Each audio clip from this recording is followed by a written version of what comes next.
ഒരു ഭാഷ സംസാരിക്കാൻ ഏറ്റവും എളുപ്പമുള്ള വഴി എന്താ ആലോചിച്ചിട്ടുണ്ടോ? ആ ഭാഷനെ ഒന്ന് ഇഷ്ടപ്പെടാം, പേടിപ്പിക്കുകയല്ല. മിക്ക ആൾക്കാരും പറയുന്നൊരു സംഗതിയാണ്, അത് ബുദ്ധിമുട്ടാണ്, അത് ടഫാണ്, അത് കിട്ടൂല, അത് മനസ്സിലാക്കാൻ പറ്റുന്നില്ല എന്ന് നമ്മളോട് പറയുമ്പോൾ നമ്മുടെ ഒരു ബ്രെയിൻ്റെ ഒരു സ്വഭാവം, അല്ലെങ്കിൽ നമ്മുടെ ഒരു ഹ്യൂമൻ ആനറ്റോമിയുടെ, നമ്മുടെ മനുഷ്യ ശരീരത്തിൻ്റെ ഒരു പ്രോബ്ലം എന്താണെന്ന് പറഞ്ഞാൽ, നമ്മുടെ തലച്ചോറിൽ അല്ലെങ്കിൽ നമ്മുടെ മനസ്സ്, അതിൽ ഒരു എന്താ പറയുക, ഒരു സബ് കോൺഷ്യസ് മൈൻഡ്, ഒരു ഉറങ്ങി കിടക്കുന്ന ഒരാളുണ്ട്. ഉറങ്ങാണെന്ന് അഭിനയിക്കുന്ന ആൾ. അങ്ങനത്തെ ആൾക്കാരെ വിളിക്കാനൊക്കെ ബുദ്ധിമുട്ടല്ലേ. ഉറങ്ങുന്ന ആളെ നമുക്ക് എണിപ്പിക്കാം, ഉറങ്ങണത് പോലെ അഭിനയിക്കണേ, അങ്ങനെ ഒരു സാധനം നമ്മളെല്ലാവരും ഉള്ളിലുണ്ട്.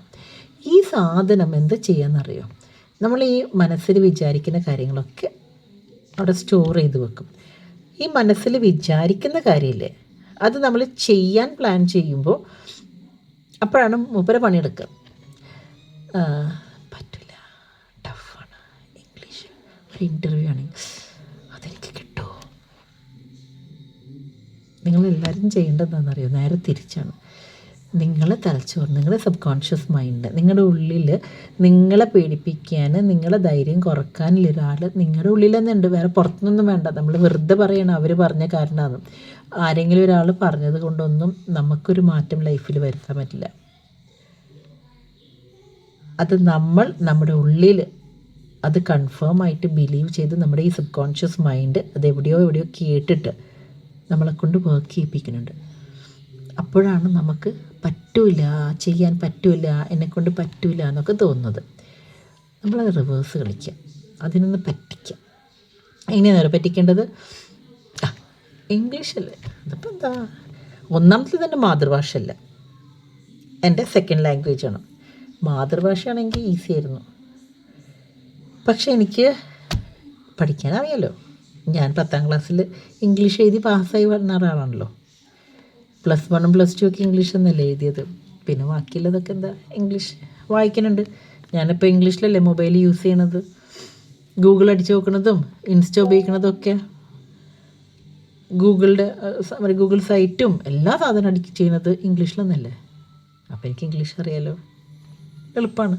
ഞാൻ പിന്നെ ഡെയിലി യൂസ് ചെയ്യാത്തതിൻ്റെ ഒരു ചെറിയ പ്രശ്നമുണ്ട്. അതിപ്പോൾ ഞാൻ സ്റ്റാർട്ട് ചെയ്യാൻ പോകണം. നമ്മളിങ്ങനെ അഫർമേഷൻസ് കൊടുക്കരുത്, കാരണം അത് നമ്മൾ സബ് കോൺഷ്യസ് മൈൻഡിൻ്റെ നമ്മൾ പറ്റിക്കുകയാണ് ചെയ്യുന്നത്. ഇങ്ങനെ ചെയ്യാം, കൺഫർമേഷൻസ് കൊടുക്കാം. എനിക്ക് പറ്റും, എന്നെക്കൊണ്ട് മാത്രമേ പറ്റുള്ളൂ. ഒരു ഇൻ്റർവ്യൂവിന് പോകുമ്പോൾ അവർക്കാണ് എൻ്റെ ആവശ്യം. എനിക്കത് കിട്ടിയില്ലെങ്കിൽ ഞാനിപ്പോഴും കഞ്ഞിയും പയറും കുടിച്ച് കഴിക്കുന്നുണ്ട്, നാളെയും കഞ്ഞിയും പയറും കുടിച്ച് കഴിക്കും. ആ ഒരു സ്ഥാപനത്തിന് എന്നെ ആവശ്യമുണ്ട്.